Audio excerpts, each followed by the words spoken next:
How much does height matter to women? I'm not going to tell you the answer that you want to hear. I'm not going to tell you something that makes you feel good and therefore, you want to subscribe to my channel and hit the like button because I'm telling you what you want to hear. I'm, reconfirming the narrative that looks don't matter that much. The truth about height is that it matters a lot. Height matters a lot to women. It is the most unfair thing when it comes to dating, when it comes to seduction, is how much height matters, especially in a country like the US, where we have people from all over the world.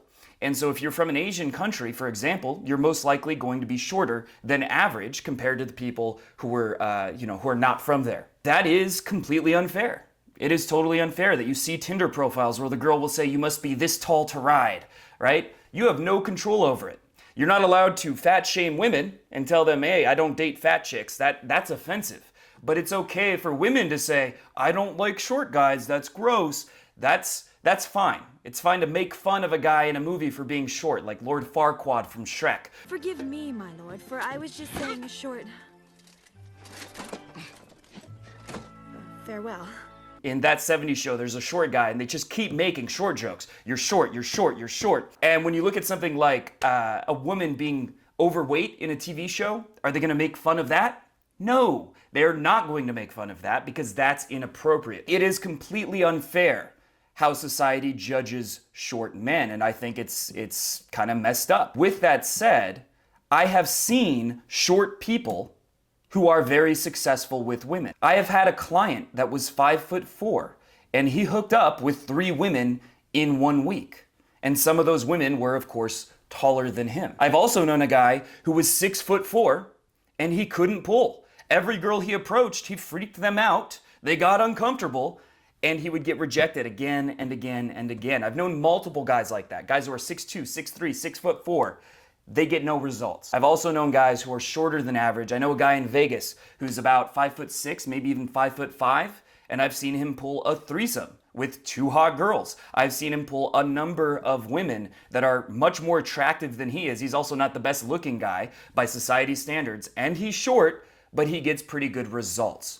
Being short is kind of like being born with bad genetics in terms of physique. Bad fitness genetics. Is it a disadvantage? Yes.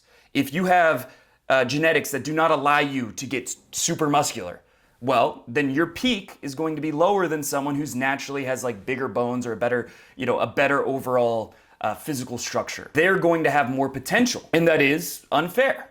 That's true. But the guy who has good fitness genetics, but he stays at home, he watches TV, he never works out, he gets fat, he's going to be in much worse shape than the skinny dude, the guy who's naturally extremely scrawny, but he maximizes everything. He counts his calories. He works out and follows a very specific, proven fitness regimen. He's consistent for a long period of time. Over the course of months and years, that guy will be in far better shape than the vast majority of people, even those who are blessed with good genetics. So yes, being short is kind of like being born with bad fitness genetics or being born with a low amount of money, being born into poverty.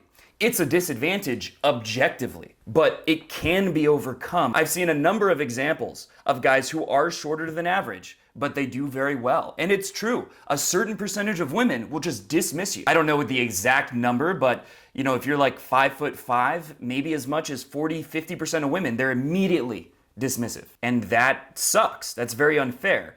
But if you develop your social skills enough, then you're going to get such good results with the other 50% of women that you end up doing better than the guy who was born 6'4", but he's awkward and doesn't know what to do. Just like the guy who hits the gym every day and follows a specific diet is going to get into better shape than the guy who's born with a body type where it would be very easy for him to build muscle and to stay lean. To be fair, if the guy who has good genetics, he also takes all the same steps, he's going to do even better. It is what it is. It's not fair. He's going to do better than you. That's true. But even the guy with those disadvantages is going to do better than 95, 98% of people because the vast majority do not take action. They do not learn how to become more charismatic. They do not put themselves out there and study how to get better social skills, how to make women attracted to them, how to be compelling. They put zero effort into that and they just hope something good happens.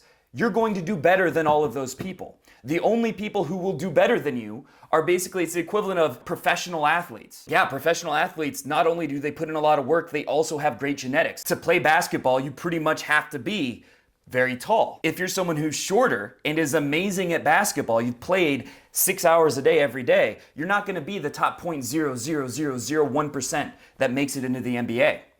But you're going to be better than everyone else. There are going to be people who are 6'5" who you could beat one-on-one. And that's basketball, where height is such a huge advantage, more so than anything else. We notice the extremes, and it's frustrating to think I can't be an NBA player, or I can't be a billionaire. But just because you can't be a billionaire doesn't mean you can't be a millionaire. The chances of becoming a billionaire, yeah, you have to have a lot of luck, you have to have incredible genetics, you have to have all these advantages. But even without that, you can still become a millionaire, which is better than 98% of the people out there. And that's what's true for being short. You can still do better than the vast majority of people out there. With that said, honestly, if I was shorter than 5'6" and I was doing night game, I was going to clubs, I probably would wear height increasing shoes or wear inserts, right? Heel inserts that make me a few inches taller. I would do that because in those environments, every woman is artificially taller than she actually is, right? She's wearing high heels that add several inches to her height, and therefore it's not unfair to do the same thing to level the playing field. I think that is totally rational. I think that makes sense, and it will help. Right? That will put you at less of a disadvantage. Overall, the message of this video is that yes, height is a disadvantage. Are you gonna complain about it? Are you gonna watch tall guys pick up girls and think, if only I was that tall, if only I was like him, I would be getting girls? Let's be honest. Do you have a 10 out of 10 in charisma? Do you know what to say, when to say it, how to take the lead, how to make a girl feel the emotions you want her to feel, how to build a sense of connection and rapport? Do you know how to do all those things? If you were to compare yourself to someone like Russell Brand or Craig Ferguson, someone who's known to be very seductive in terms of his charisma and personality, would you stack up? Would you be anywhere near him? Or no? The truth is, you probably wouldn't be anywhere close. Your charisma is probably average. It's probably a 5 out of 10. Your game is probably average. And so, yeah, it would be better if you were taller, but you can't control that. It's not going to benefit you to think about that. But what you can control is your charisma, your personality, and all of those things. And you might as well maximize those and then complain. How many women have you asked out in the last month? The answer for most people watching this, or for at least many people watching this, is going to be 0. And yet you're complaining, or you're thinking, you're fixating on your height holding you back. You could be very tall, and if you're not asking any women out, you're still not getting any results. First, you gotta focus on the things you can control. Maximize those things. And when you do, you're going to stop caring about the things you don't control because you're getting better results than the vast majority of people. I hope you enjoyed this video. I wanted to make it as no nonsense and honest as possible. It really bothers me how so many dating advice videos are watered down. They tell you to buy the watch, buy the cologne, or they tell you it's hopeless, there's no chance. They rely on these cognitive biases of creating an us versus them dynamic, of creating overly simplistic truths that make it easy to agree and that bring us comfort. It's easy to think it's hopeless, it can't be done. It's easy to think at the same time, looks don't matter at all. Those are easy to think, and the human brain, it has been found in science, is more comfortable when we are given these black and white answers. But the truth is never a black and white answer. And if you can appreciate that, if you can appreciate having a more nuanced understanding of dating and relationships, because there are hundreds of factors at play here. It's not just one thing. It's not just height. It's not just your appearance. It's not just your money. It's all kinds of things that play into it. If you can appreciate having a more nuanced understanding, then make sure to subscribe to my channel and hit the bell button, because that's the kind of content that I'm going to be creating. I'm not going to be telling you what you want to hear. I'm going to be telling you the truth as I best understand it, and I'm going to tell both sides of the story. I'm not going to be telling you that it's, oh, looks don't matter. But I'm also not going to tell you that it's hopeless, because those extremes are based on cognitive biases that make us feel comfortable.